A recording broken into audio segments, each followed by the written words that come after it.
In the beginning there was only endless space. Nothing stirred because there were no winds. No shadows fell because there was no light. And all was still.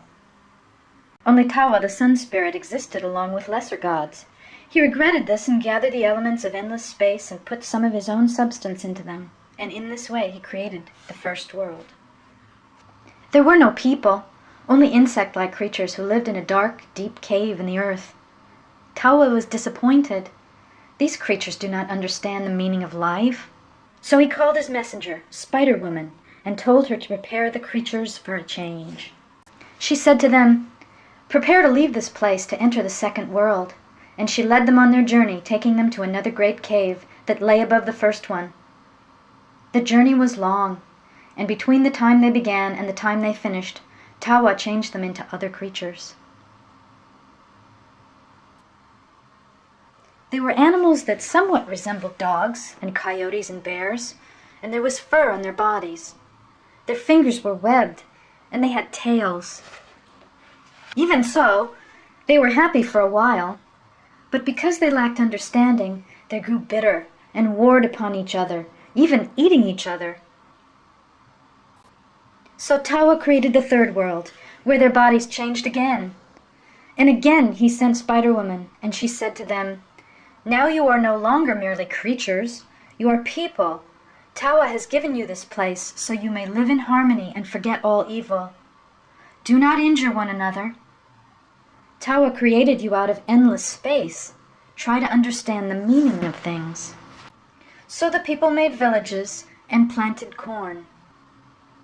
Yet all was not perfect. There was a chill in the air, and the light was only a grayness. Spider-Woman taught the people to weave blankets and cloth to keep their bodies warm. But all was not well. The sorcerers brought disruption and conflict amongst the people.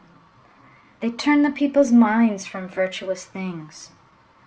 The people gambled instead of tending to the fields. Husbands sought other women and wives sought other men. Children went uncared for and babies cried for milk. Men took what they wanted. Instead of understanding, they believed they had created themselves. Again Tawa called Spider-Woman. She came to the kiva and said, "The people of good heart should leave this place and leave the evil ones behind." But the people asked, "Where can we go?" Then someone replied, "We have heard footsteps above us. Someone is walking up there in the sky." So the people smoked and talked of what to do. They decided to fashion a messenger of clay and cloth and named him Catbird. So they sent Catbird on a mission to fly up and out of the opening in the sky. Catbird saw a person there amongst fields of squash and melons and corn. He also saw many fires. And then the Catbird recognized him. It was Masawa, spirit of death, skeleton man. He said, "You see how it is in this place. There's no light, only a grayness here. There is no warmth. I must build fires to make my crops grow. But there is land and water, so send the people if they wish to come." The Catbird returned to the third world, and the chiefs asked him, "Did you see the one who walks in the sky?" "Yes, he is Masau, spirit of death, owner of fire and master of the upper world. His face is terrifying to see." The chief of the fire people spoke. "We are the ones to whom he sent the secret of fire. He is our relative. Therefore we are willing to go. Let us prepare for the journey." "But how shall we ever reach the Sipapu, the doorway in the sky?" Spider-Woman appeared.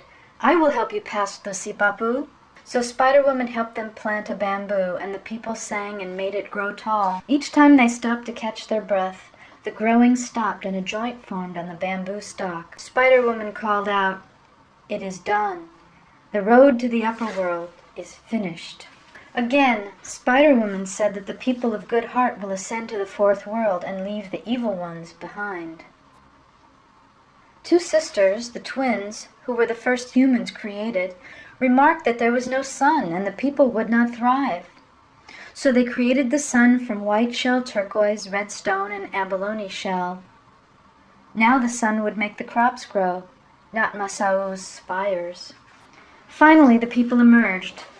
When they came into the sunlight, the tears ran down their cheeks. They cried out, for it hurt them, and everywhere their tears hit the ground arose sunflowers and buttercups.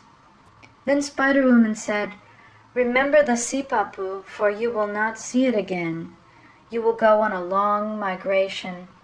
Wherever you stop to rest, leave your marks on the rocks and cliffs so that others will know who was there before them. Kawa, the Sun Spirit, will watch over you. This is Masau's land, so people must always be in the presence of death. Never forget that you came from the lower world for a purpose. When you build your kivas, place a small sipapu there in the floor to remind you where you come from and what you are looking for. Only those who forget why they came to this world will lose their way. They will disappear in the wilderness and be forgotten."